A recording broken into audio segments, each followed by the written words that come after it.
It begins with a structure that was never meant to exist where it stood. A steel island floating in the void between America and the Atlantic, where waves roared like avalanches and wind carved the horizon into shifting walls of mist. In the anxious heart of the Cold War, the United States wanted to see what was coming before it arrived, and so it built towers in the middle of the ocean.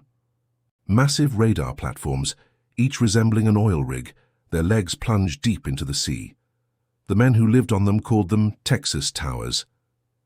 Texas Tower 4 stood farther out than the rest, 63 miles from Long Island.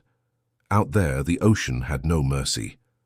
The nearest rescue was hours away, and the difference between calm and catastrophe could be measured in minutes. The air itself carried the metallic taste of fear. When the sea swelled beneath you, the entire structure groaned like a wounded creature.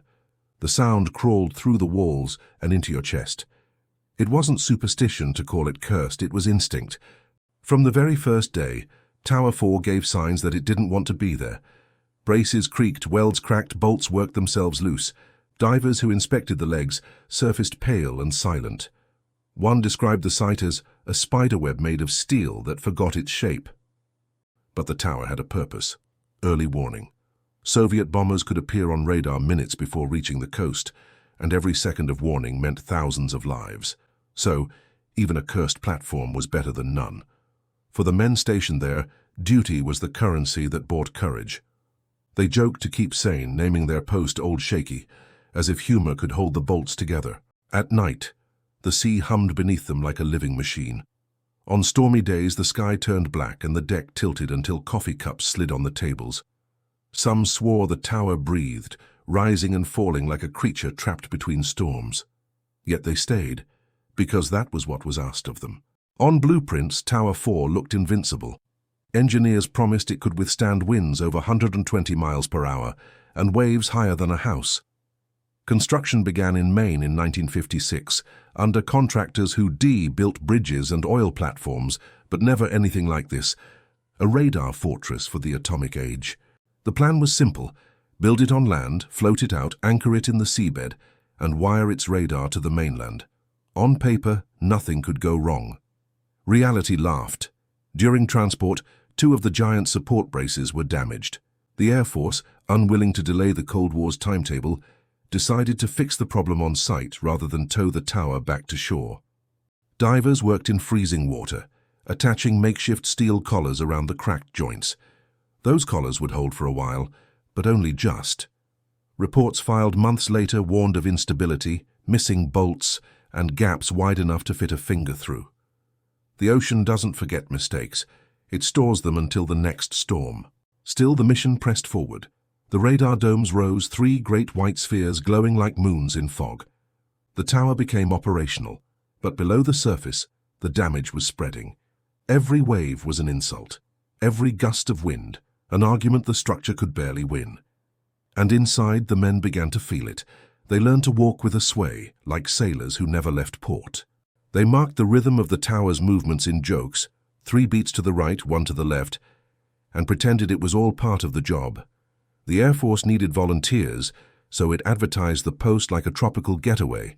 30 days on an island, good food, great fishing, free movies. The reality was closer to a prison in motion. When helicopters couldn't reach the tower, resupply came by ship, and the infamous donut, a giant rubber sling lowered from a crane. Men clung to it as they were hoisted through spray and wind, praying the sea didn't snatch them halfway. It was dangerous, absurd, and necessary. And yet in all that misery there were moments of peace. When the sea calmed and the radar screens glowed softly in the dim control room, you could almost forget where you were. Some men stood on deck, smoking in silence, watching the horizon blur with the sky. In those rare hours, Tower 4 felt less like a prison and more like the edge of the world. Living on Tower 4 meant existing inside a machine that never stopped moving. The structure moaned, trembled, and sang with the wind. Even at rest, you could feel the steel shifting underfoot. It was like living inside a giant's heartbeat. The men developed a dark sense of humor to cope. They'd tape their coffee mugs to tables, strap themselves to bunks during gales, and make bets on how far the tower would tilt before someone lost their footing. Then there was tower fever, a slow unraveling of nerves. Days blended into nights. The foghorn bellowed every 29 seconds, shaking the walls and the mind. The radar hum never stopped, and even sleep came in fragments. One airman later wrote that it wasn't the noise that got to you, it was the silence that followed. When the sea went quiet, you listened harder, waiting for the next groan, wondering if that would be the one that didn't stop. To fight monotony, the men built tiny comforts, hobby corners, card tournaments, even a barbecue pit welded from spare metal. Someone painted the words "Home Sweet Home" near the galley door. It was an act of defiance more than comfort. The food was canned, the air smelled of diesel, and the walls vibrated like drumskins. But in that isolation, bonds formed. They were 28 men against an ocean that didn't care if they existed. By 1960, technology had already begun to outgrow them. Missiles replaced bombers, and radar towers in the ocean became relics overnight. Tower 4's strategic purpose faded, but it couldn't be abandoned. The Navy feared Soviet ships might seize it for its electronics. So the order came, keep it manned, no matter how unstable it became. The men aboard knew what that meant. They were maintaining a dying machine. When Hurricane Donna hit later that year, Tower 4 barely survived. Winds reached 130 miles per hour. Waves the size of buildings slammed into its legs. When the storm cleared, divers found fractures spreading like veins through the bracings. The tower had lost half its strength. The next major storm would finish what Donna started, but Washington said to hold the post. January 1961. A winter storm brewed off the coast, gathering power as it moved north. Captain Gordon Phelan, commanding Tower 4, watched barometric readings fall through the day. He had begged for evacuation clearance, but permission never came. Orders were orders. The crew prepared for another long night. By afternoon, waves were cresting at 35 feet. The tower groaned louder than anyone had heard before. At 1 p.m., Phelan called his wife on shore. His voice was steady, but he didn't lie. He told her the tower was moving more than usual, and if it fell, there would be no rescue. That was his goodbye without saying the word. By 6 p.m., winds were over 90 miles per hour. The men threw classified materials into the sea. Safe boxes, code sheets, everything. The structure shuddered under their boots. Then came the sound, a deep, tearing crack, as if the ocean itself had split. Phelan radioed Otis Air Force Base. "We're breaking up." It was the last clear transmission.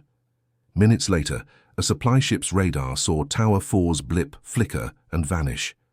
Time of loss, 7:28 p.m. 28 souls gone with it. The ocean closed over the wreck as though it had never been there.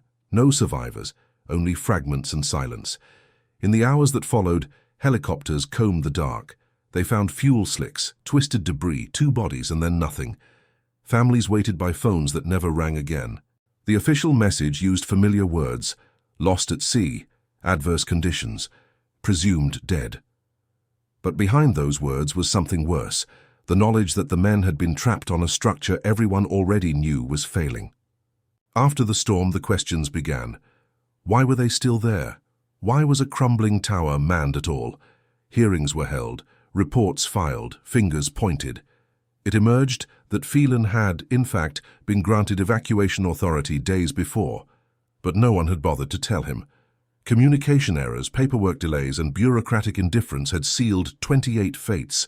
Charges followed: involuntary manslaughter, dereliction of duty, but they dissolved in court like salt in water. No one went to prison. The Navy and Air Force blamed each other. Contractors claimed their part had been altered by military orders. In the end, accountability vanished beneath layers of classified documents. The sea had taken the men. Bureaucracy erased the guilt. For years, families demanded closure. Some never received the bodies, only medals and folded flags. The site became a watery tomb, 185 feet below the surface, unreachable to most, yet close enough that fishermen sometimes dragged nets across twisted metal. In time, coral and fish made it home. Life grew over death. Today, divers who descend that far say Tower 4 still feels alive. When you swim near the wreck, the current moans through the steel beams like breath through a flute. It's both beautiful and terrible. You can almost hear the voices, the laughter, the jokes, the stubborn faith that the tower would hold.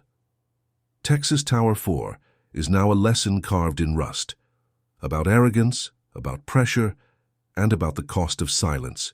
It reminds engineers to test, commanders to listen, and nations to remember that technology can never outshout the sea. The men who lived there weren't soldiers in battle. They were watchers, guardians, ordinary people who trusted the metal under their feet.